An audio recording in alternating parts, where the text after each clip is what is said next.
Ladies and gentlemen, welcome to day 3 of the O Gaming Nation Wars, brought to you by Numeric Cable and, of course, Daily Motion.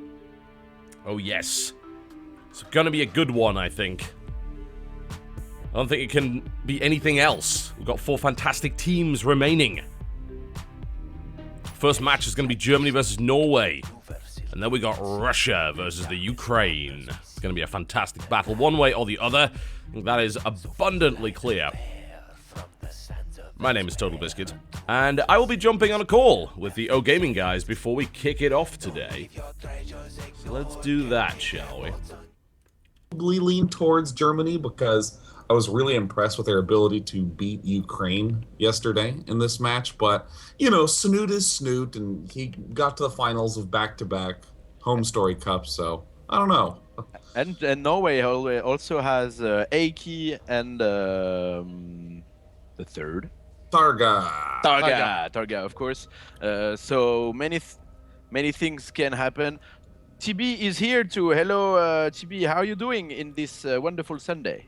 Not too bad. I had insufficient sleep, but that's fine. It's not a problem. Yeah, we had a long day yesterday. A lot of matches. Today only 4 matches. Semifinals, a small final, and the big finals. TB, who do you think we're gonna meet in the big finals? It's a tough call, really, but looking at the current setup, I would say Ukraine and Germany in the finals at this point. Well, it's 2 teams that have really a very close level, Jude. Yes. Yeah. Ukraine and Germany. We're gonna start very quickly, so we don't have so we can have more sleep this night, maybe. Sounds like a plan. HeRoMaRinE versus Snute is beginning. Thank you very much, guys. I hope you have a great time casting those games, and we'll catch you later. But I have to ask before I go, how are you doing, Ponfetu? We are pumped. We're fine. We are pumped. Yeah. We did party a little yesterday after the games, so we also are on the line. I don't know how to say that. We are pumped for these games, and I think we're gonna have a great time. And how is the Meltdown doing? The Meltdown also has not slept too much. No, apparently not. It's okay. I didn't know Meltdown was there. I mean, they were so quiet at the start. You know, everyone got on the call and they're sipping their coffee, just going, yep. Yeah, Sean and TotalBiscuit on the call. Quiet hangover. Classic. All right, guys. See you later in the tournament. The game is starting. It is. Thank you. Bye-bye. Ciao. Cheers. And as they said, the game is very much starting between these 2 teams. I loaded it up already during the conversation. Sean, welcome. Oh, John, what's going down? I'm tired and my back hurts. How about you? Oh, dude, I'm sleepy and my eyes hurt. That was a long day yesterday. I gotta say, that was a long day. Dude, have you introduced the players? Am I interrupting key parts of being I haven't done that yet, but you know how it goes. It's Polar Night, there's a supply depot going down. I don't give a damn, so it's all good. You know, see, this is consistently my experience with these sorts of events. I always, anytime someone's like, hey Sean, do you want to like do a weekend event? You know, you'll have to get up at like 7:30 in the morning. Usually, yeah. Yeah, to do it, and it'll probably go 6 hours. And I go 6 hours plus infinity hours is probably how much it'll be. Yes. You know, I know myself, I'm gonna say yes. So what happens is my alarm goes off at 7:30, and I'm just like, all right, I'm retiring today. This was it. Yeah. This was the breaking point. I'm not doing anymore. Let's just, and then I brew some coffee, I sit down, and I'm like, all right, we get invited to the game. I'm like, okay, I can do this. And then the instant I saw the players, I was like, oh, Snute versus HeRoMaRinE. Oh, I'll unretire for this match. Yeah. Their player lineup today is absolutely killer. There's no real question about that. And what a great start between these two. Norway sending out Snute immediately, which is a really interesting choice considering what they've done previously here. But they are up against HeRoMaRinE, so it made very little... And let's be honest, Germany's been opening with HeRoMaRinE pretty much the entire time, so it made sense for Norway to send a stronger player out first, because if they can knock him down, then that only leaves... Oh yeah, TLO and Socke, who are also world-class. Well, regardless of that, I'm sure they'll be fine. They'll be fine. But Snute probably has a good shot in this matchup, but we saw HeRoMaRinE and his dominant performance yesterday, going 5-1, which is the best performance we've ever seen in the Nation Wars. So, it's a scary thing indeed. Down to the south position in the Blue Trunks, playing Zerg, representing Team Norway, their captain, Liquid Snute. From the clan Trolldom, as we discovered. Versus his opponent to the north position in the red trunks, playing Terran. The man who went 5-1 and the all-killer from yesterday. He is at Mouse Sports HeRoMaRinE. You know, with the Trolldom acronym up there, I still didn't buy it and tried to compute something different, you know, like... To read long didn't mean, you know, like it's so close to TLDR. I need to put those words in there. Indeed. It's hard to figure out exactly what it would be. We should run a little contest, actually. You know, we could do that. I actually have a giant basket of games that I could happily give away here to the subscribers for the channel. We need a better definition of TRLDM. Oh, yes. TLR, TRL, Total Request Live, direct message. No, don't direct message. But it's... I think that could be interesting. Yeah, we could do that. Do that for the viewers, actually. Yeah, why don't we do the whole direct message thing? It's got to be Starcraft related, but if you come up with it, we'll give you some games. Why not? Do it. Yeah. And look at this, already we have some very crazy things going down. For one, HeRoMaRinE lost his Scouting Reaper. It's dead. In the Units Lost tab, only a single Zergling for Snute, but that key Reaper is down. But here we see HeRoMaRinE instantly teching into a very aggressive build. His 3 barracks are done. He doesn't have a second gas at all. It looks like he's going to be powering for a combat shield, Hellion push. A little bit of a supply block here for HeRoMaRinE. Very unusual. The supply depot quite delayed. Gets a supply block for a good 15 seconds there on his factory units. Brutal. Seems that that's not the kind of HeRoMaRinE we saw yesterday. He seems like he too may have been lacking sleep. I don't blame him, considering how hard he was carrying his team yesterday. He must be exhausted. You know, it's a very odd feeling in game one of really anything intense. Like if it's your first ladder session, or more importantly, if it's the first tournament game of the day. It doesn't matter if it's an all-day tournament or just a, you know, maybe a short best of 5 in a nation war.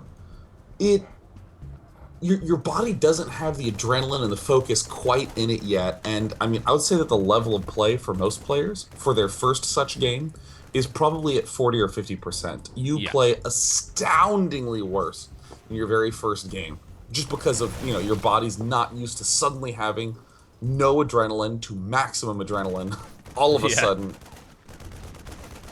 Nice pickup for HeRoMaRinE. Gets himself an Overlord for free with that single Marine in the center of the map. It looks like he might even get another. Queens are going to try and come out to protect that, though. In fact, Snute actually has a lot of Queens. He's already gone up to 6, and he's playing a very Ling-heavy style here. Wow, this is a very swift timing. Look at this. 8:30 is the timing for this attack, but Snute doesn't care at all. Oh, Look no. at Snute is immediately making HeRoMaRinE regretting that move. The Baneling nest is almost done. 22 more Lings are on the way. With 47 drones out, I mean, Snute is both... He has the opportunity to just all in, but he's getting 1-1 behind. I mean, this is just gorgeous transitioning from Snute. Yeah, it was a really nice defense. I didn't quite agree with throwing away 12 more Lings, chasing the 2 remaining Hellions right into that supply depot wall. That was a little excessive. Could have kept those. It would have certainly helped him with the next level of that push, which is coming. Usually you might build 6 Hellions, but no. This is HeRoMaRinE. He is building yet more, and they are on their way to the 3rd. I mean, in this position, HeRoMaRinE kind of has this funky juncture. He has to do these follow-up pushes because his stim is so far behind what it normally would be. That's very, very true. And Snute is pushing forward yet again. Just getting good creep control towards the center of the map and that Xel'Naga watchtower. Key piece of the defense there. But you're absolutely right. The stim is really, really late. So what other option does he have? He can't go in there against speedlings with unstimmed Marines and Banelings, of course. That would be an absolute disaster. But he is powering barracks behind this. So he's used Hellions to keep map control, defend himself, well, I would say do damage. He hasn't really done much. Kill some Lings here and there. And then he'll go barracks heavy behind this. There's an armory coming down as well as the second engineering bay there. So expecting to see 2-2 behind that. Yeah, pretty standard big bio play. The number of Hellions seems unusual for HeRoMaRinE, but this is really an example of how fearful he is without that stim available. Now, Snute, on the other hand, has done some really interesting choices. In his main, you'll see a fourth macro hatch before the layer. I mean, his layer's almost done now, but Snute opted to get all of those things first. So he definitely is focusing on the Baneling core to his force, more so than Mutalisks. 1-1 just kicked in for the Zerg player. He's going to be pretty confident with this defense, I would think. Queen's being pushed back across the map, but I mean, look at the amount of creep coverage he's got. HeRoMaRinE's push starts about halfway across the map from the actual third base. Burrow is on the way. There's a bunch of Banelings already. There's more morphing in. Centrifugal Hooks has started. It won't be ready for this, but a single Ling is harassing the third in a brave manner. What a bold little Ling. I love him. Already, though, I'm really impressed with that one scan from HeRoMaRinE. He had picked off every single creep tumor in the middle except one.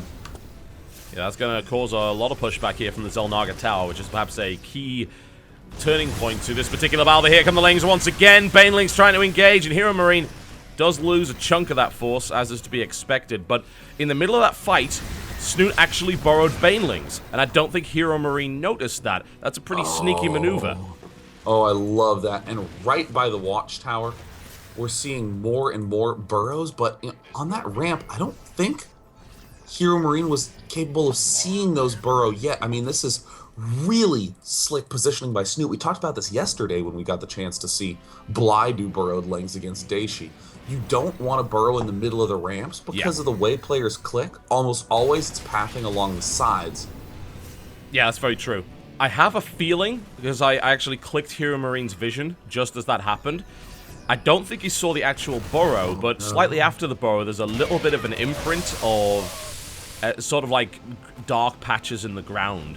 And he did see that. So it depends on how attentive he was as to whether or not he's going to be able to figure that out. Oh, Marine's getting into the main base. A sloppy situation here from the Terran player, allowing that to happen. Banelings crash into that. Looks like HeRoMaRinE will be able to hold this off without taking too much damage, but there's a little bit sloppy there from HeRoMaRinE to allow them in the first place. And in the meantime, we're seeing burrowed Banelings getting planted down everywhere. Snute setting them up in front of each watchtower, sending them up to the sides. I mean, there's no real pattern. Oh! Nice hit. Very nice. Absolutely worth it. Couple of Banelings take out a good 10 to 12 Marines. It's an absolutely fantastic maneuver there. The Banelings near the watchtower and on that ramp are still very much there. The third is really well covered. If HeRoMaRinE runs into this, and he might, he's stimming forward. I think he's going to scan for these, surely. In fact, these are actually going to miss. Now, oh, there's the scan. He actually sees both sets of borrowed Banelings. Snute is able to get back with the ones near the watchtower, so that's great. Well, the Mutalisks are getting close, but those are not good morph angles for those Banelings. HeRoMaRinE's recognizing that he doesn't need mines right now. He needs to push more aggressively with Hellbats.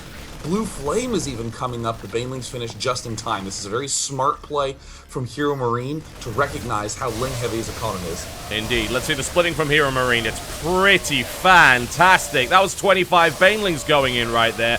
And you might think, oh, well, the army died. Doesn't matter. Reinforcements coming in. Marines getting underneath the Mutalisks. I mean, that was almost one Baneling for every Marine traded. And that's never a good situation to be in.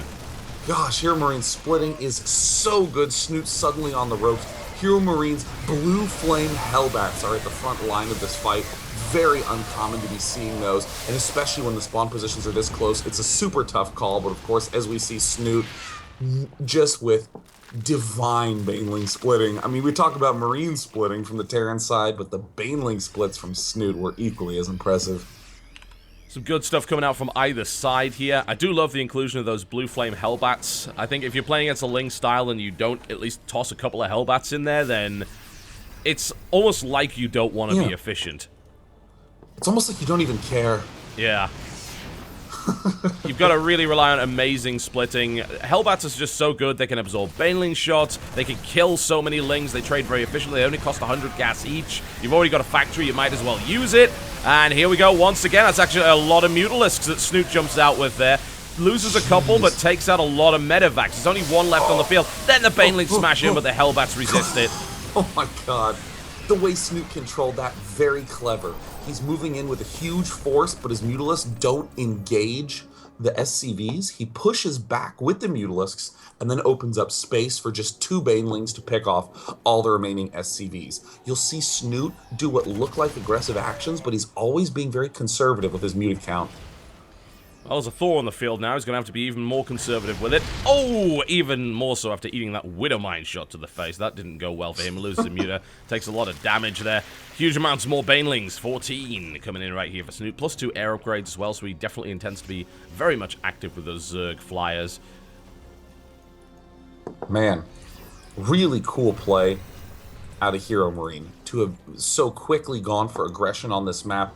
Polar Night is such a weird map that many people on the weirder shapes try to force normal things to happen, but HeRoMaRinE just says, well, we spawn close, so let's attack more. Instantly opening up with this aggression, and oh god, look at this Snute.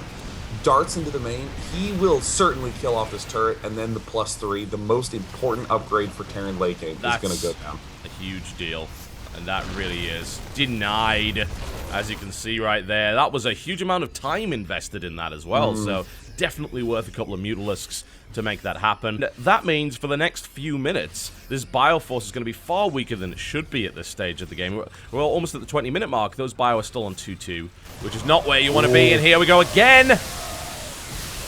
And always we see those Mutalisks pushing everything back, getting into a safe position, starting to target fire this orbital command, and then Snute's going to pull back again. HeRoMaRinE still managing to stay alive with 37 Marines on the field, but with only 36 workers, Snute is doing just a fantastic job of whittling them away. And that creep spread, look, there's not even any more ground to spread on in the top left. Yeah, he's actually got right to the edge. Incredible, incredible creep spread. And I love those 2 burrowed Banelings. Again, he's doing them in the middle of the fight, which means it's much less likely that HeRoMaRinE will see it. And it also leads to the possibility of dragging your opponent's army across. I love this technique. More Banelings coming in here, and Snute's just deciding, you know what, I can be inefficient. And he's right. You know, behind all of this, with no drop harass, fantastic splitting by HeRoMaRinE, but I don't know if it's going to be enough at all. There's just too many units. GG. Wow, GG. Snute, you monster. Now that is the Snute that we're used to seeing. The fact that he just manhandled HeRoMaRinE, arguably the strongest player in this tournament that way, clearly indicates that Snute is on fire today. This is fantastic. I mean, everyone goes for Ling Muta Baneling. I mean, like, course, no one's going to not do that most of the time in this matchup. And it's the way that players do it that really showcases a big range of style. In that game, we saw Snute favor getting the 4th hatch before the layer. Most of the time, people are thinking of the Mutalisk as that key defensive unit. But we saw Snute get so many Ling Baneling that he started to go on the offense. And if he's going on the offense, what does that mean? Well, the Zergling counterattack to force HeRoMaRinE to pull back. And when that happened, he set up the burrowed Banelings to begin whittling down the forces and using burrowed Banelings throughout again and again. And then the Mutalisks came up. The Mutalisks actually popped out very, very late, so it might be hard to notice, but they were almost always attacking the Terran player, and rarely do we see aggressive Mutalisks in this matchup. Normally they're just defensive, killing off drops, staying back to pick off medevacs and mines, but there, wow, just lightning pacing by Snute.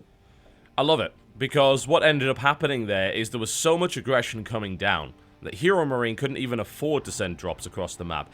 There was the last drop that I saw ended up dropping at the Xel'Naga Watchtower and just losing a few Marines, then having to pull back because Snute just kept laying on that pressure. It wasn't like HeRoMaRinE could afford to take a medevac or even 2 medevacs and 8 to 16 Marines away from his army. He needed that to stop the constant aggression. So the Mutalisks, instead of being in the usual drop denial role, were in their let's kill the +3 role, which is a much better role. I like that role a lot. Definitely. Absolutely. I think that... Well, I'm actually sort of looking at the sort of future of Team Germany at this point in time. I'm sort of trying to think, well, if you have TLO and you have Socke, and you have potentially an upcoming future match, I kind of do like the fact that HeRoMaRinE is actually going to get a break. You know, I mean, if you want to have him coming up in the finals as your first person to go out, I mean, regardless of really matchups, but more thinking about like a person who gets tired, who has energy surges. You like this theme that we're seeing out of Germany to just send out their players in an order and less about send them out versus certain players. I mean, it's actually very convenient for the players. They have a really clear mental sense of when they're going to be going at it. That's to be expected from the Germans. We will send out HeRoMaRinE, and then we will send out TLO. There will be no deviation. And they're screaming at each other. Yeah, they're just all three of them are in somewhere. that Skype chat. It's just... I just imagine that, which is hilarious because we are talking about the three quietest StarCraft 2 players in the world here. Like, come on, Socke, TLO, and HeRoMaRinE, really? When have you ever heard any of them yelling at any point in history? But I could just imagine that that's how Germans talk to each other. You know, I want to just give a shout out to Sokke's attitude. He is just a very relaxed human. Yes. And I think it's that he's played on the stage so much. I mean, we mentioned a little bit of the EPS yesterday that Socke and HeRoMaRinE are like regulars, and that is a live event that's going on oftentimes once a week in Germany. And you'll be seeing, you know, a crowd of a few hundred that often. And if you're losing on stage and in really tough positions that often, then yeah, it begins to really train you to calm down instead of to focus on winning everything in this exact moment and, oh, I didn't win, time to rage. I've never really seen Socke rage that much. Yeah, I have never seen that. And he's been in a lot of my tournaments. He took a lot of my money back in the day. He won 2 Shoutcrafts, Shoutcraft 2 and 3. Oh, that's right, he did, yeah. Yeah, he was damn good at it. It was just incredible play both times, and no one really expected it out of him as well. That was the really cool thing. Socke came through that as, yeah, he's a solid player, but he's not like he's not the fanciest player. He's not the player with the most results, and well, he just took it. He really took it to them. He did really well. Dude, John, he's the player with the most results. Come on, man. He doesn't have WCS championships, but man, does he have a lot of those, like, EPS little tournaments and wins. things like that. Yeah, that's actually a fair point. Like, I guess people look at it and say, well, he hasn't won that many majors. Well, actually, his majors are ridiculous. He hasn't won that many premiers, but, I mean, he has won, let's see, 1, 2, 3 ESL Pro Series, and he's come second in 4 more ESL Pro Series.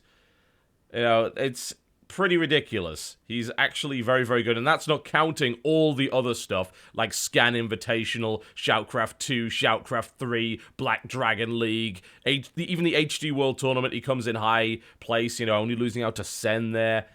And for God's sake, he won the DreamHack Coin Toss Tournament. The Coin Toss Tournament. You know?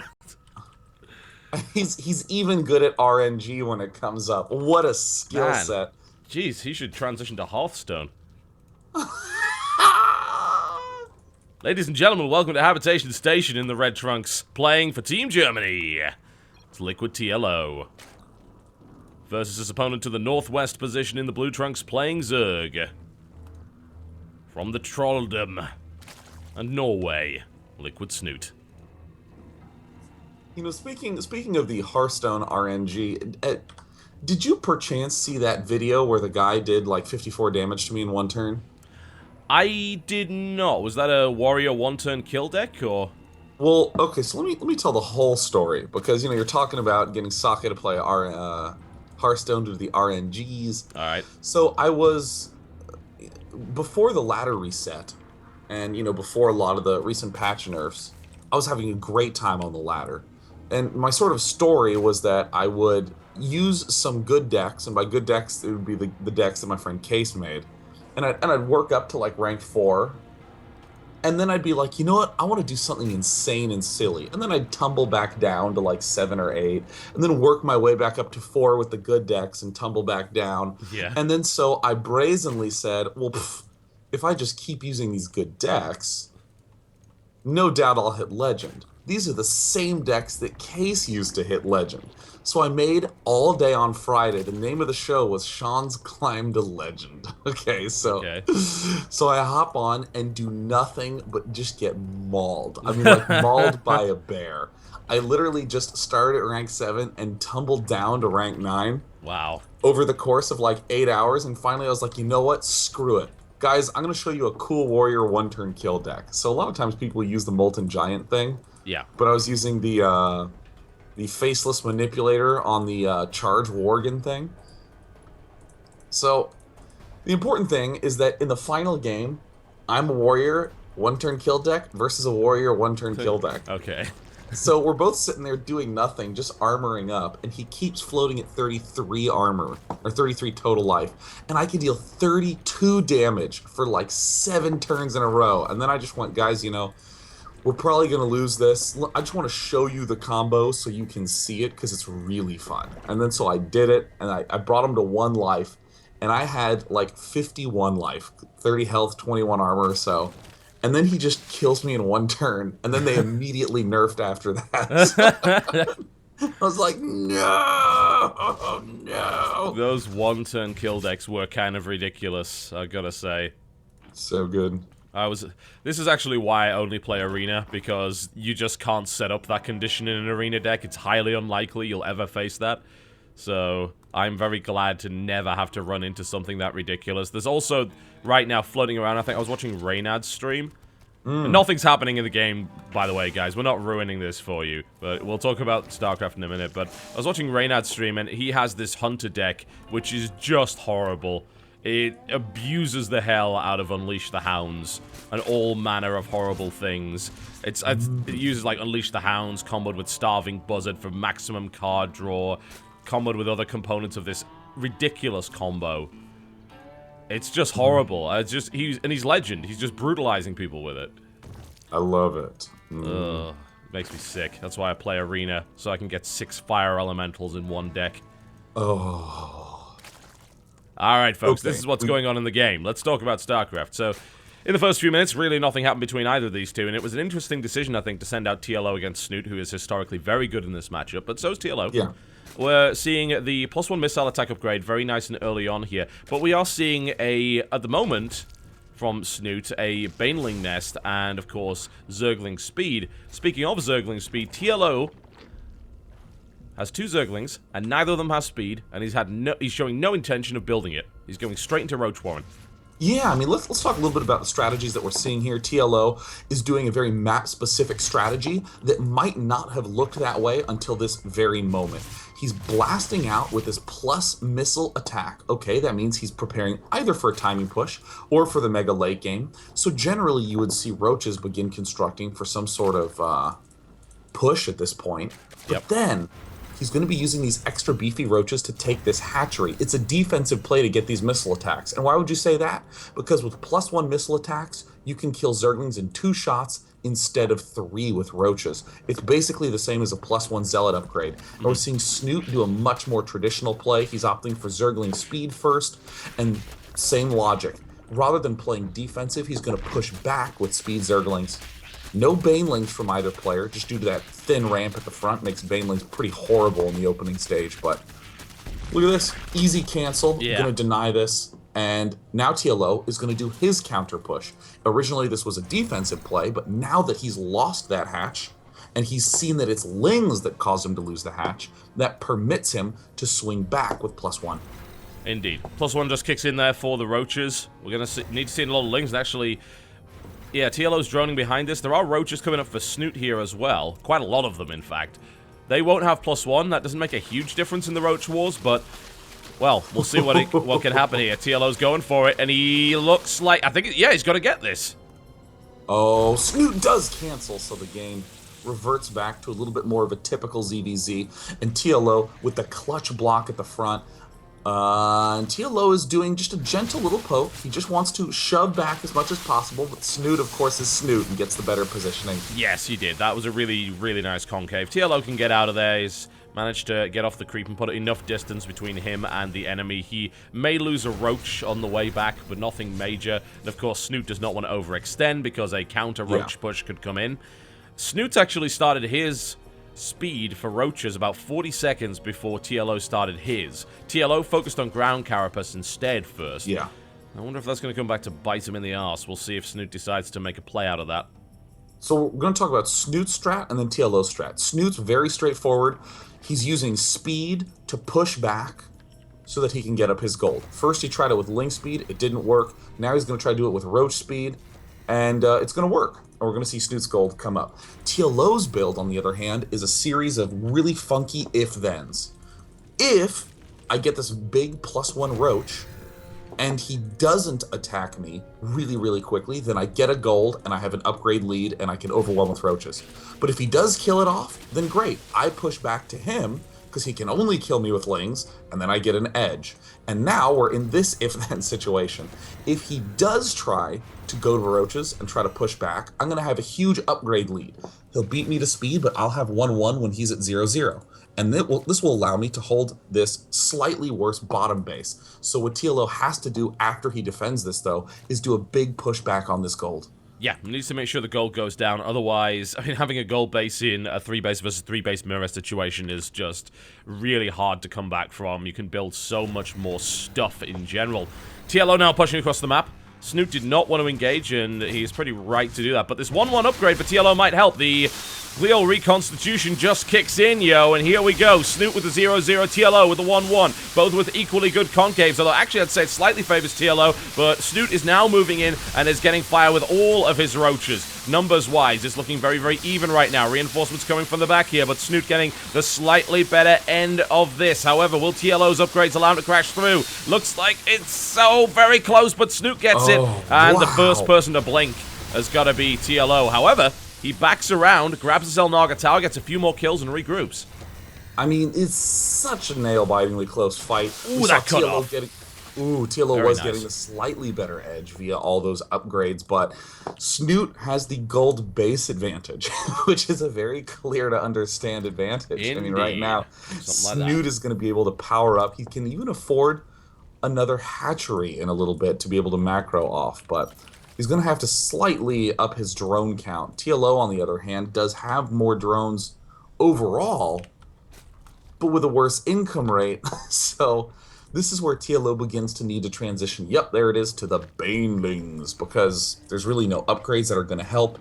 Hydralisks have been increasingly shown to not be as mobile in this matchup, but damn, Baneling speed, always useful.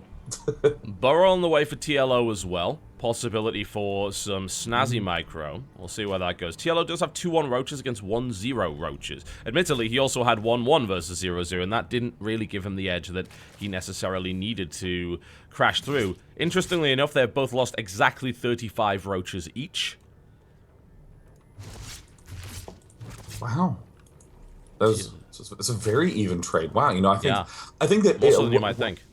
When there is a StarCraft video textbook, that's going to be the perfect fight to show equalization. Like, well, all things being equal, because TLO went for early upgrades, and Snute has more roaches, as showcased by this battle. Where they both lose exactly 35, yes. This is going to enter the base. Only a couple of lings, but he might be able to do a little bit of damage. The Queen should be able to shut that down without too much of a problem, though.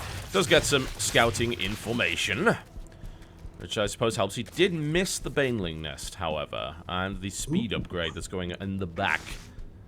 Ooh. You know, there are Snute Roach Ball incoming. Well, TLO is going to have a huge concave advantage. That is a lesser talked about edge, and a concave advantage is worth at least 10 roaches in this sort of spot. I think TLO is going to be in a very good position to do some good damage here.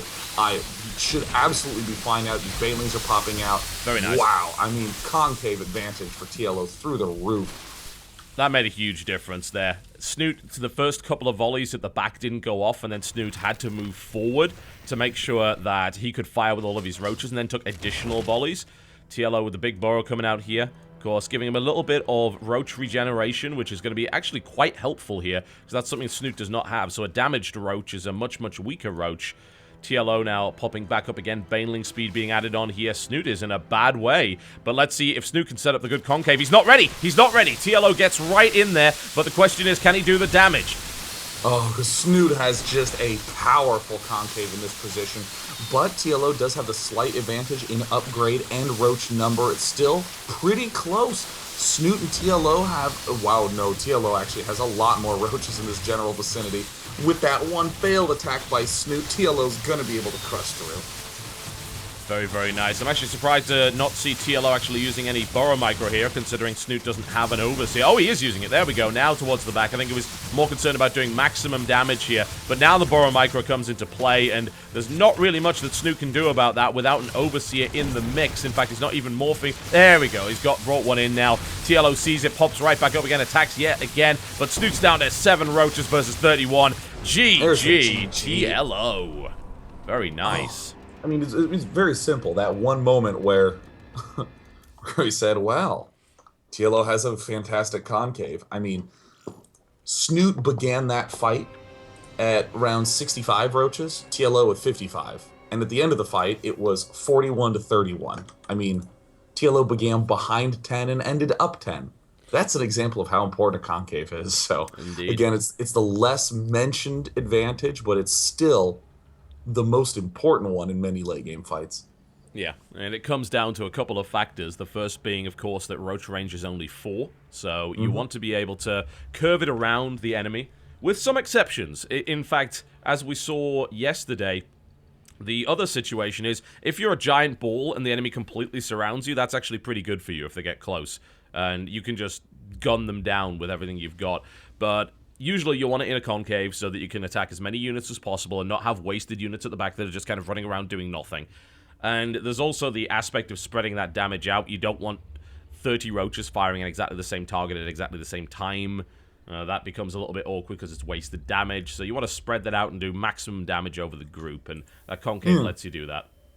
And the funny thing now is that we are getting perhaps the most even match that we've seen yet. Most of the time it was up 2-0, then one team shows a little glimmer of hope.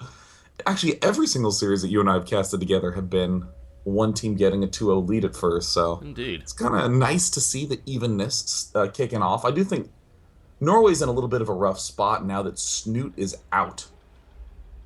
Yeah, that is unfortunate. However, on day 1, we saw Eiki put out a really impressive performance. I think Eiki is very capable of beating TLO and also beating Socke in a PvP. He beat Mana in a PvP in a very impressive fashion. So that's doable. And then you've also got TargA as an option if you want to go for another Zerg versus Zerg. TargA with a much more aggressive ZVZ style that may work against TLO, but I don't know. If you take out Snute, then maybe you don't want to send another Zerg into the shark pit. So I would expect Eiki out of Norway here. Yeah, I think Eiki is a good choice against TLO. TLO has shown some weakness against Protosses. We've seen him do some creative mixes of, 2-base into Infestor, or not Infestor, 2-base into Swarmhost.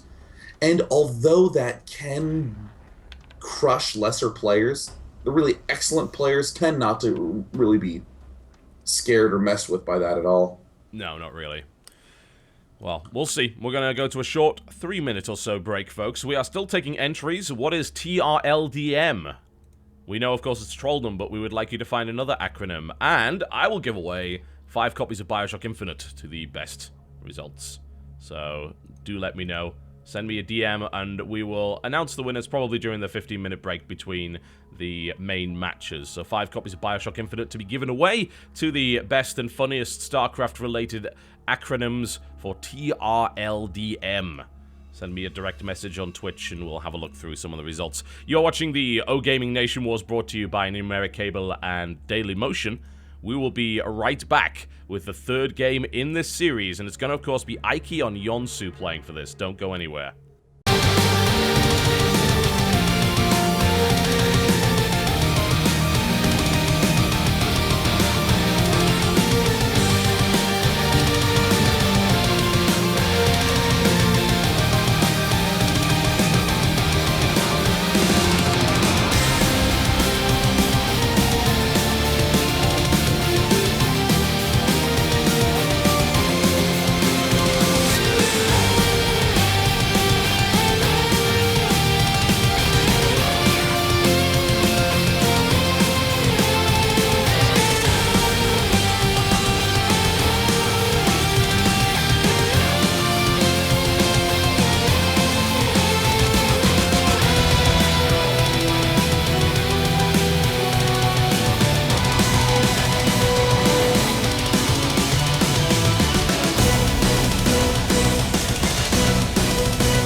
dear God, is that not an amazing track from Jamie Christopherson?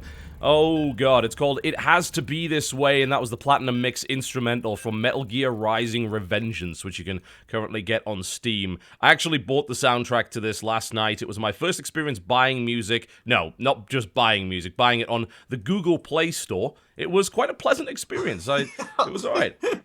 Like, that is not your first time buying music, No, absolutely Jonathan not. Bain. No, but Amazon's actually got a bit weird for me lately. I used to just buy it off Amazon MP3, but for some reason they're now saying that I'm in the wrong region. I think it's because I moved to the US and my account's still, like, it still thinks it's in the UK, even though my billing address is in the US. It's like, no, you can't buy it. It's like, well, I want to give you my money. Please let that happen. Come on.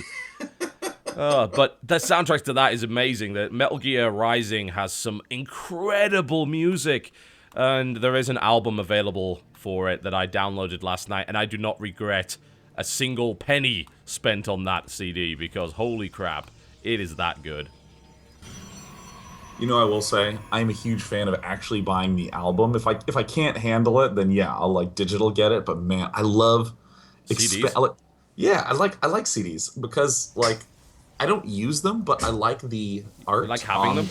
Yeah. Yeah, because you know I can like lay them out in like a nice grid, and the artwork makes me happy and stuff. You know, as opposed to looking at like a Winamp playlist and being like, yes, it's saved as an M3U. You know? It is green, as always. Yeah. Now, TLO is actually going for a 10 pool here, by the way. So this is already getting interesting. Oh, whoa. And we're seeing Eiki go straight for the one gate play on this map. And, I mean, the wall off might be called a little unusual, but going one gate on this map is absolutely expected. I mean, if you look at the front of Yonsu, it is an absolute pain to wall off, especially given that early pools can just kill off the rocks anyways. So most of the time we see gateway first, so Tilo has to know that. He has to have some up his sleeve.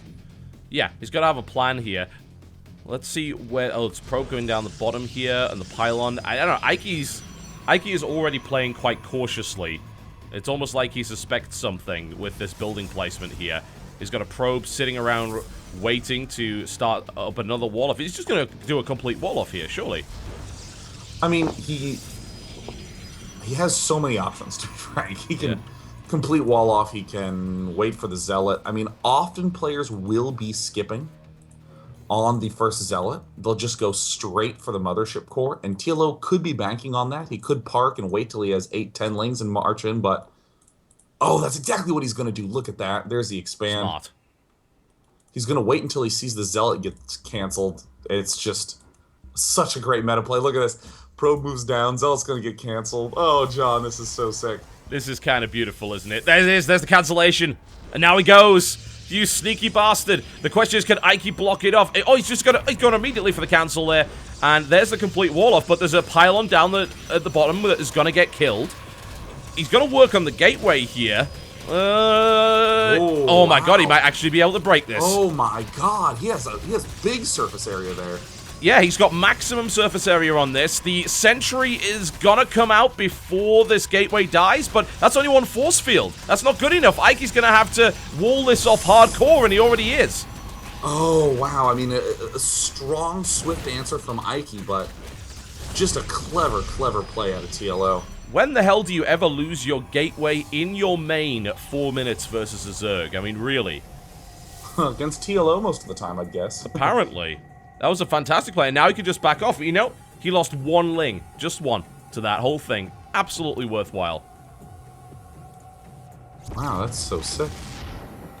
Eiki in panic mode right now. He's building 2 gateways to compensate for the fact that he lost his original one. He's sitting only on a single sentry, and is now attempting to get his expansion. He did get a Mothership Core out, which, as we know, can beat most Zerg armies, but it's out in the center of the map, and there's no Nexus down the bottom, so he can't use his cannon yet. Now, in this position, I think TLO's doing a very smart move, getting gas very quickly.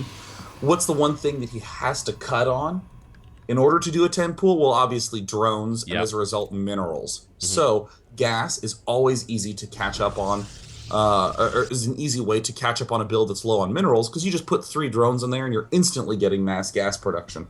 Or max gas production. So he's going for the Zergling speed. He's not going to rely on something more mineral heavy like roaches for defense. And I think that everything that we're seeing out of Eiki is just a very smart play. Going for Stargate, staying conservative with the gateways. He might try some sort of little push, but this is certainly going to be a long game. I think so. Especially after that opening. That certainly holds Eiki's development back somewhat, and TLO, of course, having to play catch-up in his economy anyway, and we're seeing Phoenix is coming out from Eiki, really great map control, going to start shutting down Overlords, of which there are a couple around the map he'll be able to pick off. This one from TLO is going to see the Stargate. I mean, he knows that one's forfeit anyway, so he's not overly concerned, but TLO sending the other one back towards his natural, so he may get away with that. It depends whether or not the Phoenix is heading that direction. Eiki is getting himself a very solid recovery. Generally, the big question is, what is the gas timing for Eiki? We're seeing Eiki do what could be considered a little bit of a concerning play. He wasn't building anything out of the Stargate, which is one of two things. Either him forgetting to build the Phoenixes and falling behind, or maybe him trying to trick TLO, but there's not any good tricks that you can pull by building a Phoenix and then stopping Stargate production. Yeah, that doesn't really do much. In reality, you want a decent number of Phoenixes so you can start doing harass with them. If you've only got a couple, the only thing you can really do is kill Overlords and scout a bit, which a Zerg player is not going to leave a bunch of Overlords lying around for you to find.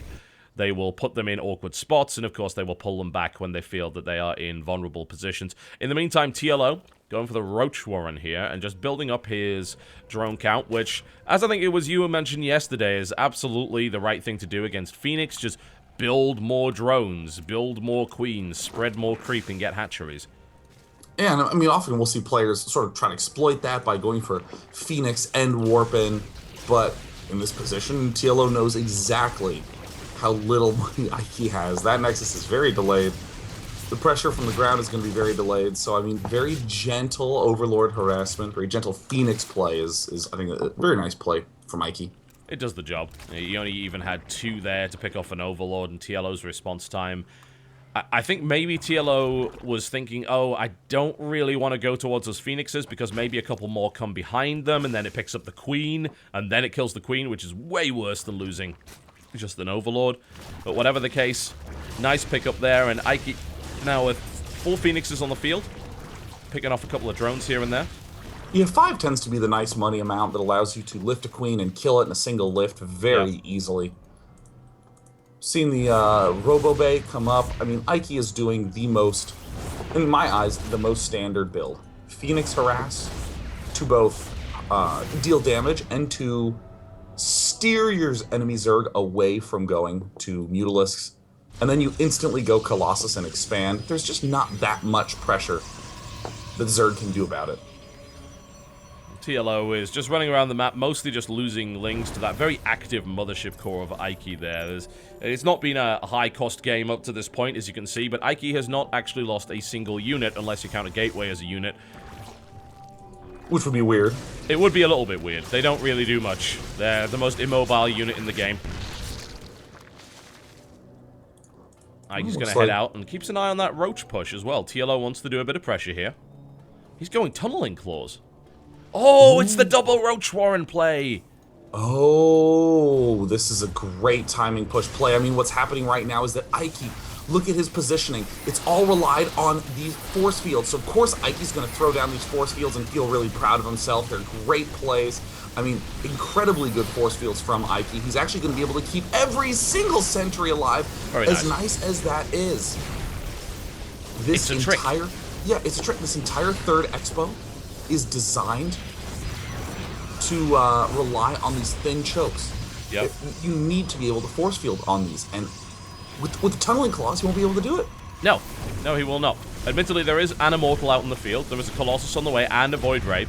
There's only one Observer, and it looks like we're not going to see any more out of Eiki because he wants to build Colossus, he wants to build Immortals, he wants to build those really high power units, and he will skip out on building more Observers, and this could catch him completely off guard. TLO is setting up. He's ready to go. At the same time, I mean, we're seeing Void Rays get produced. That will definitely put a damper in this Tunneling Claw ability. And we even see, I mean, Eiki, I think, smells something. He's leaving the Observer with his army, which is very uncommon at this stage.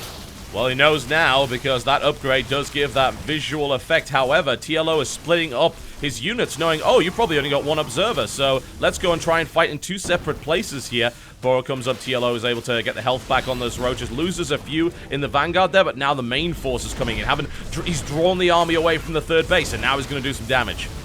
Wow, Eiki is playing this out very, very nicely. He just needs to throw down a couple extra force fields. Oh my god, those move fast underground. Yes, they do. Oh my god, that pass change. Oh. Wow. That Colossus taking some damage. However, Eiki's able to get it back behind the buildings. Really nice maneuvers here. Does he have enough units? It looks like TLO's attack is slowly starting to die. I mean, Eiki has just transitioned almost along every tech path, swiftly and brilliantly. He now has 6 gateways, a couple Void Rays, a Colossus, a very efficient mix. We're seeing Eiki add on. Actually, does he have the range upgrade for the Colossus yet? It looks like he does. I don't really know where Eiki got the gas to do this, but TLO feels committed to going only roaches. Alright, well, he's going to go for it again. It is a very small army. He's fighting up against it. Kills the Colossus immediately. He may have enough roaches to actually make this work. They are not that upgraded, though. He went in there with 0-0 versus Eiki's 2-0 units, which generally doesn't work out well, especially when you've got an Immortal in the mix, and a Void Ray, and a Nexus Cannon. And TLO quickly realizes, no, this is a bad idea. Let's pull back. But, yeah, he's continuing to go roach heavy. He's currently only going up against a single Robo. So Eiki loves Colossus. Yeah, TLO probably knows this, having watched it. Eiki went Colossus in pretty much every game he played. So TLO's saying, alright, well, you can either build Colossus or Immortal. If I can keep that, try to harass that 3rd base, maybe you can't get enough gas to go double Robo. But TLO's losing a lot of roaches here, and this is not going well for him. Yeah, he's losing tremendous amounts of units. He is in the 3rd, though. Oh gosh, TLO's classic with these sorts of splits. He's doing damage to the gas mining, very deliberately, I would imagine, and producing yet more roaches, getting some of his own upgrades. He's still being out-upgraded, but the gap is starting to close here. This is an inefficient way of doing things, but he does have 4 bases, and he's harassing Eiki's 3rd so that Eiki can't efficiently mine from it. I mean, TLO is really a master at managing multiple battles on multiple fronts. He's just splitting his roaches. I mean, the roach is really an ideal unit for TLO to be able to showcase that exact skill. Eiki is a little bit skimping on the gas at this point. He's actually transferring workers from his natural expansion to his 3rd. His probe count's pretty low at 55, and he's going to eat a few more losses. This army is increasingly getting more and more deadly for Eiki. It is indeed. There's still only 1 observer on the field. TLO took a lot of damage, though, because Eiki has kept that with his army. That's a lot of dead roaches. The Colossus goes down, but at what cost? 118 roaches have died so far in this game.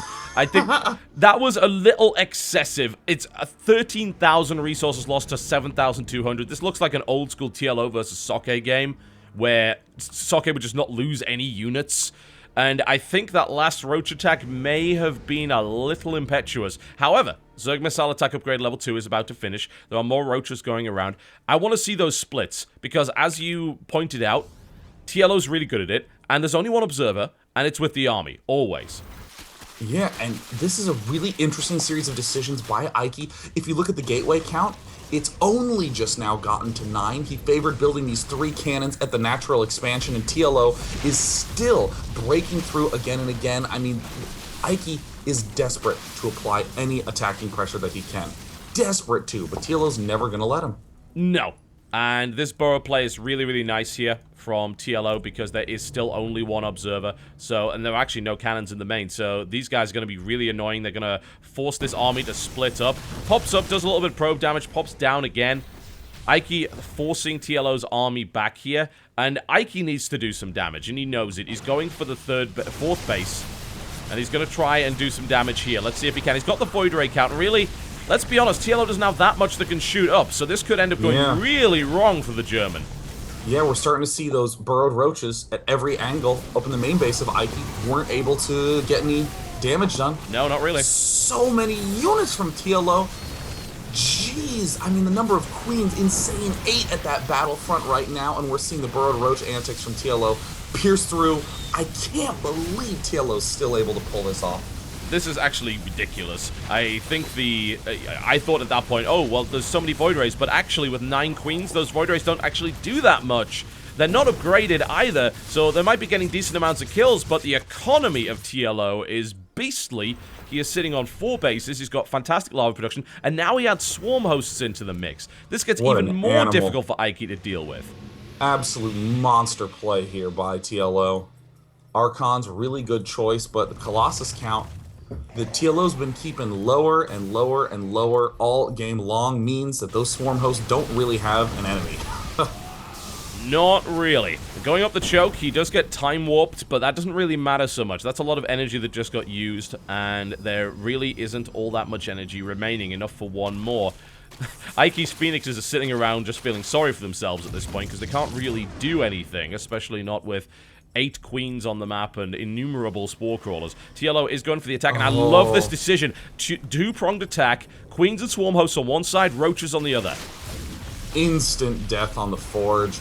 I mean, no amount of any force fields are going to keep those roaches away from pressuring. I mean, this is such a cool way to play, and of course, the classic answer to swarm hosts, go where the swarm hosts are not.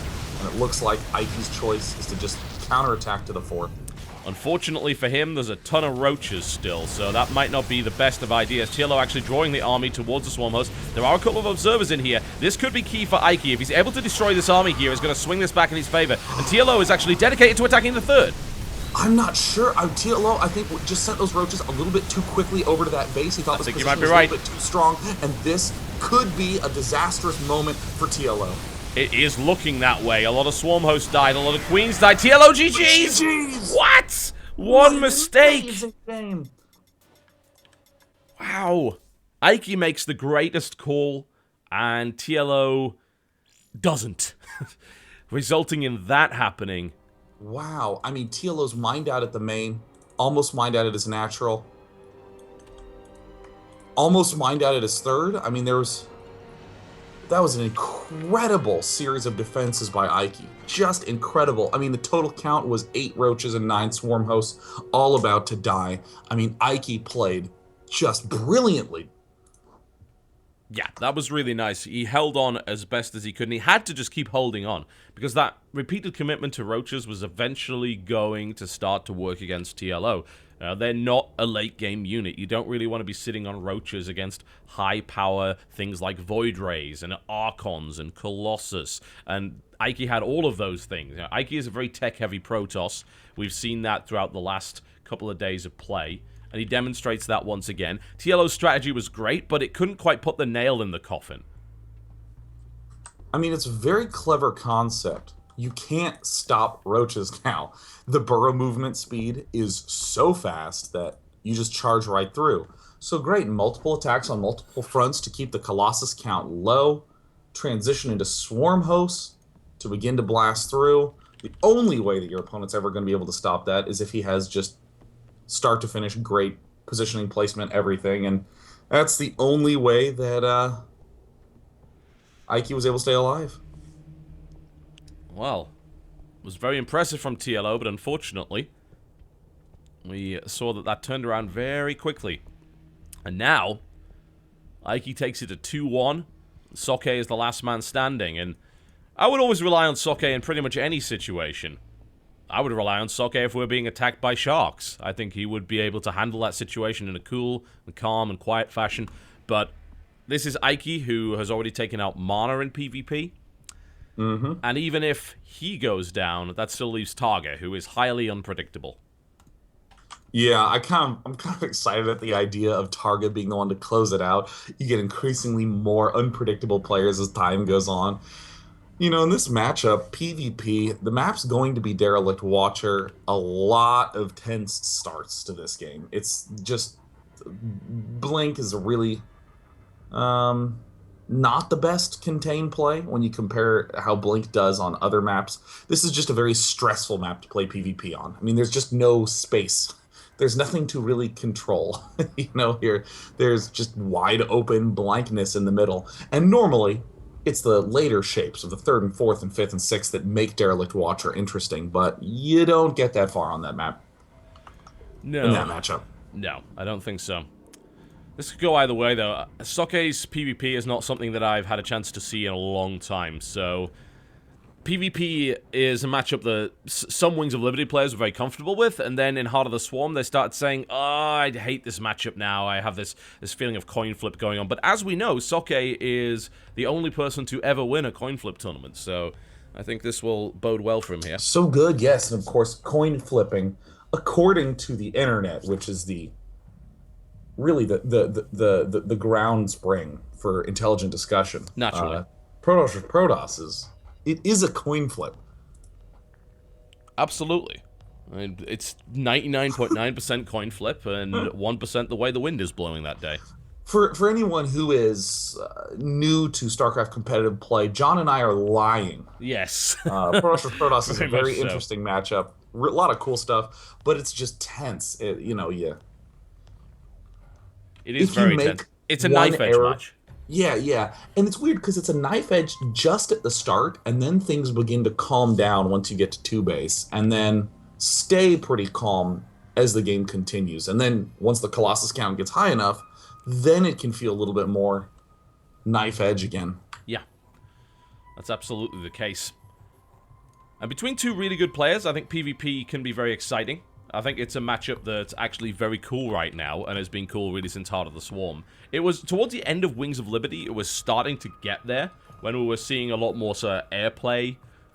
To plug my own player, I recall Crank versus Hero at MLG Rally, where that series actually went on. It was a big extended series. It went all the way to the final map, and we saw Crank pulling out things like double Stargate Phoenix and all sorts of really cool stuff. And at that point, PvP was actually feeling really, really snazzy. And it is still fun. But the thing is, there are so many options in PvP, and it's really hard to scout all of them. You often see sort of what appears to be a build order loss more so than anything else. At the same time, though, there's starting to be these, I don't want to call them build order losses, but like build order forces, where you, for instance, can go for 3-gate mothership core pressure to shove your opponent way far back, and then expand and double Phoenix, as you said. We also see that the Oracle, with that speed boost, is increasingly becoming the biggest controlling factor in the matchup across the board. Once upon a time, Blink and 4-gates were the biggest, but now, I mean, with the existence of the Oracle, you have to stay relatively pulled back. You have to be ultra careful of that swinging in. And suddenly that is the tool that players use to be able to build extra pylons around the map. That is very true. Nothing worse than an Oracle in your mineral line when you don't have anything to stop it. It can quite literally end the game on its own. For sure. Alright folks, here we go. Derelict Watcher will be the venue. Potentially well, it is match point here for Norway. To the north, or southwest position, in fact. I'm too used to Eiki being from the grim darkness of the frozen north, but in this case he gets the wonderful lush lands of the southwest. In the Blue Trunks playing Protoss from Carnage Esports, it is Eiki versus his opponent, the last man standing for Germany. They looked like an absolute powerhouse yesterday, but Norway taking them to pieces in surprising fashion. In the Red Trunks playing Protoss, it is Socke. I can't believe how well Eiki played in that last game, and there was just so much difficult positioning, difficult decision-making, and where to send which unit, how to respond to all the innumerable counterattacks. Eiki just made great response after great response. Socke, though, is the sort of player to trick. He's not really a tricky player. He does do pretty normal-looking stuff, but like we saw yesterday, he's more than willing to do something like build an Oracle and harass, and then build 2 more Oracles against Zerg. And in this matchup, one misread trick is death. Yeah, very much so. That Oracle, I mean, that did so much damage. I mean, it was only through Damarga's brilliance that he managed to come back in that game, and he ended up still losing anyway, but Socke had all the cards at that point after doing just horrendous damage to the opponent, using the Oracle into 2 more Oracles build, which apparently the Zerg player did not expect. And I don't blame him for not expecting that. That was a little crazy, but we have seen that Oracle heavy play on Habitation Station. It's perhaps something that players need to be looking out for on that map. It looks like we are seeing Eiki do just 2 in gas. It's a little bit calmer, more slow-paced of a play, but Socke is just going straight for 3 in each gas. From Socke, we're almost certainly going to see a Zealot coming out defensively. He might go Zealot and cancel, but Eiki looks like he wants to 2-gate. Oh, there's a second gate right now, so... Right now, Eiki's probably looking to do some gateway pressure, and Sokke's probably looking to do some Stargate pressure. He might. Socke can be a bit tricky in PvP. We have seen him. He likes his Dark Templar from time to time. That might end up happening, but we'll keep an eye on what Socke is doing. He's producing a Stalker here. Gonna go for a quick scout. We'll see if he decides to build something in his base or something outside of his base. Well, interestingly, we're seeing no Mothership Core from Socke yet. He's saving his gas up a lot. Now this is a very weird play. That Stargate, I'm very surprised to see that. I mean, I suppose Socke wanted to see his opponent's base first, but I mean, he could have gotten that Stargate up a little bit quicker, but no big deal. I wonder what's coming out of that Stargate. You're suspecting an Oracle here? Almost certainly. I mean, Phoenixes are still awesome, but Oracles are just the much more well-rounded, strong choice. That is true. Let's see where that goes. And in the meantime, so far, nothing really out of Eiki except for just double Stalker production, which is absolutely fantastic for gaining map control. A good number of units, maybe poking a little bit, denying any kind of 4-gate pressure. Eiki gonna put down his own Stargate here a little later, and it is actually gonna be a Phoenix. Ooh, okay. Yeah. Alright. You know, this is both dangerous and awesome. It's dangerous because you can die to exactly what Eiki is moving across the map with. The Mothership Core is kind of getting a little bit floated off into the distance. It doesn't have enough for a Photon Overcharge because he delayed it. Yep. The Phoenix count is only at 2, which means he doesn't have enough to be able to lift and kill at the same time. So he really needs these extra gateways 2 and 3 to finish super fast. But he can pick off the Mothership Core from Eiki. Yes, he can do that. The question is, will he have the control to do it while simultaneously being able to fight against a superior number of Stalkers? Because that's a good set of shots here from Eiki. But there's the pickup and the recall out. There we go. Oh my god. With 2 life left on the Stalker. That was nice timing, I gotta say. That was really nice. But Socke forces that away. So the initial threat of taking damage from that didn't happen. And I don't think Eiki could be playing this off smarter. He's going, uh-oh, I saw Phoenix 3-gate. Well, I'm going to expand behind the pressure. That's almost always reliable play whenever you do the early shove back. But now he's going, oh man, I saw Phoenixes. I need something that can deal with gateways and Phoenixes. Void Ray, a weird choice, an uncommon choice, but I think the right one in this spot. It can annihilate those Stalkers so quickly. There is, however, a risk. Socke may be able to pick off that Void Ray with good Phoenix control, or at least weaken it, to allow him to really apply some pressure here. So Eiki's got to keep that Void Ray in the center of that army. He's got to protect it with the Stalkers here. And there are a lot of Phoenixes, and Socke's really looking for that Void Ray. He wants to get it. And already the shield's gone on the Nexus. Gosh, Socke is just so good. These are the tricky plays that make Socke very hard to play against. And I think Eiki might just decide to sacrifice this Nexus. He doesn't have a great angle. Yeah, I think engaging here might be suicidal. He could lose the entire game. And he knows Socke still hasn't expanded yet. Eiki putting down another gateway of his own. And if Eiki actually ends up with 3 Void Rays and another gateway, then he might be able to just shove forward and do significant damage. Socke gets full scouting information, however, sees, alright, you've run a boost to the Stargate. There's another Void Ray coming out of there. I know what's happening. I can see another gateway. Now, in this spot, it's kind of odd to see the Twilight Council down. Even though it is 1 base, Socke can get Charge and an Archon and be pretty set against most anything that Eiki can build with his mix of units. And we're seeing Socke's not in the right position. Oh, he barely manages to get that force field up in time.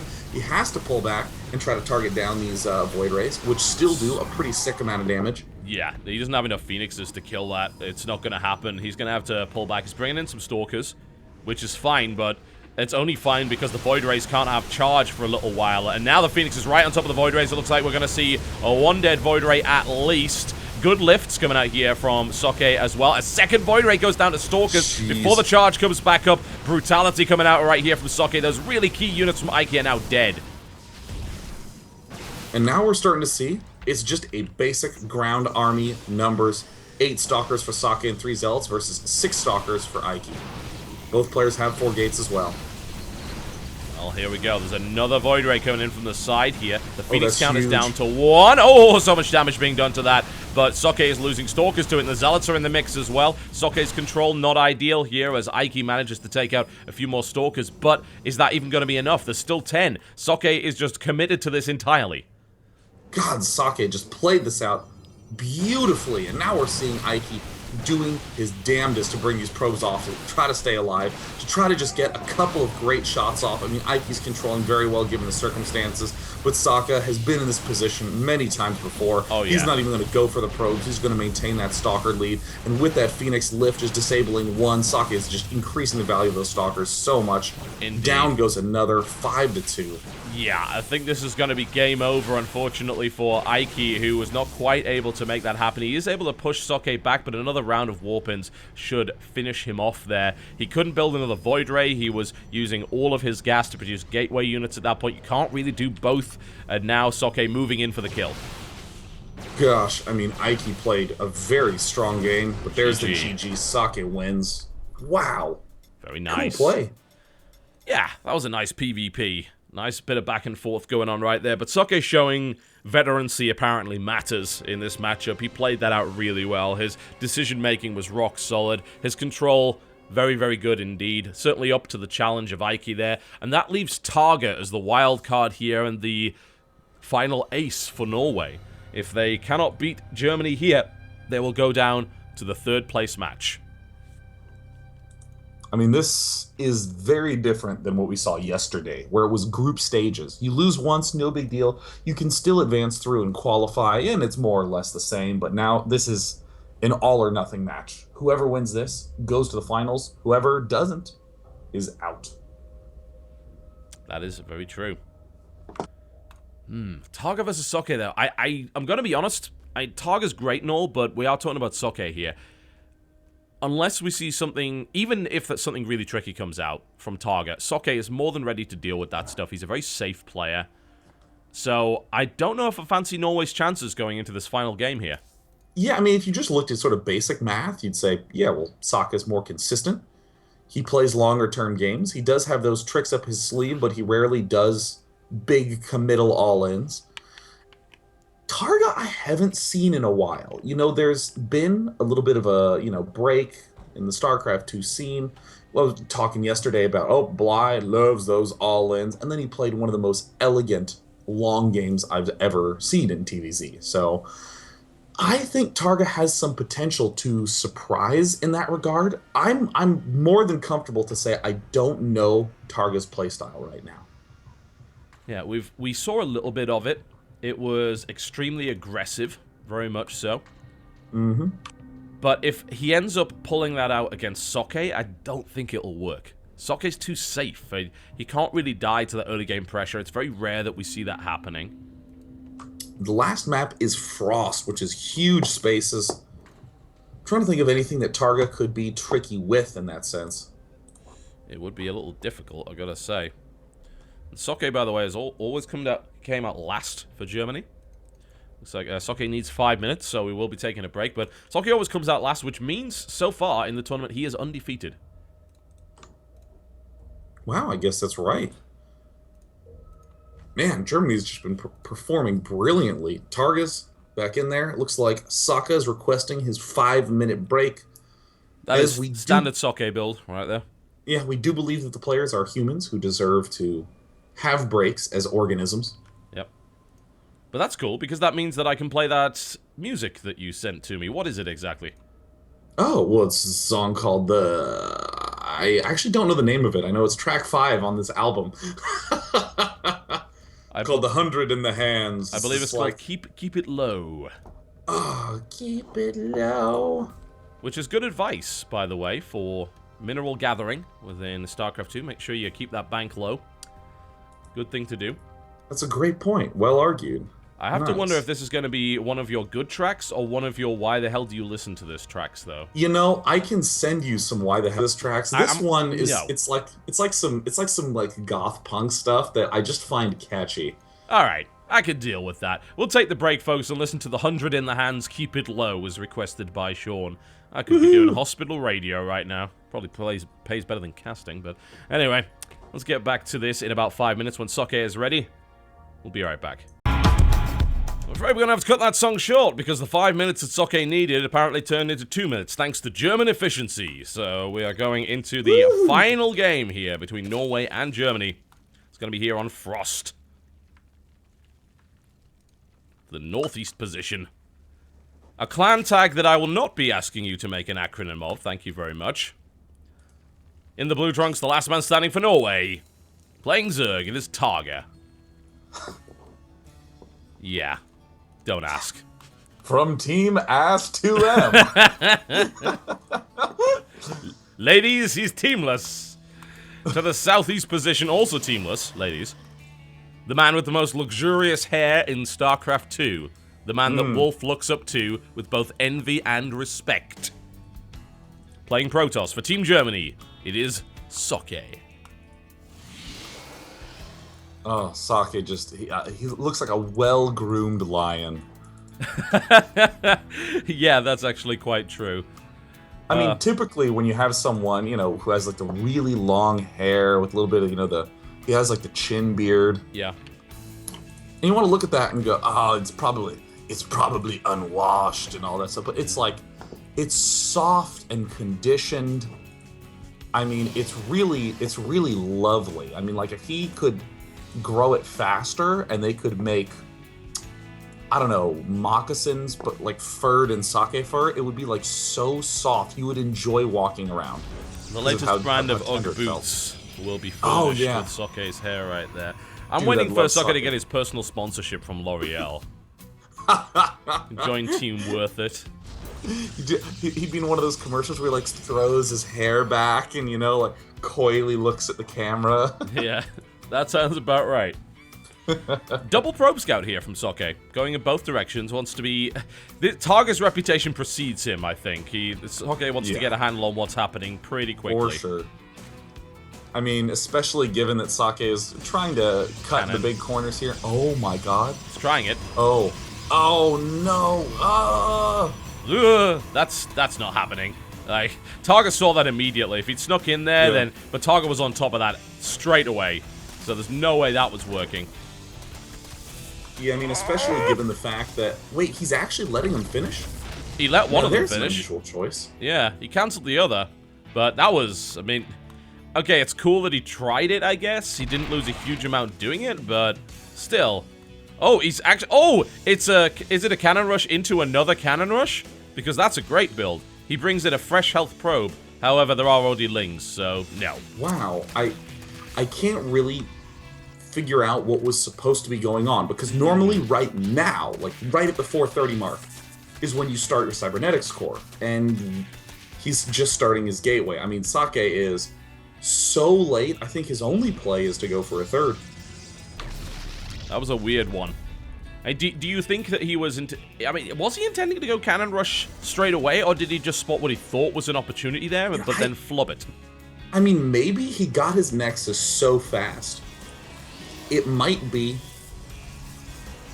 I mean, it's very hard for me to put my finger on precisely what Socke's goal was. He could have been saying, I'm going to punish a player who goes for 3 hatch before pool by going Nexus Cannon Rush really fast, you know? Like, I just really feel like something odd happened and that Socke is now behind.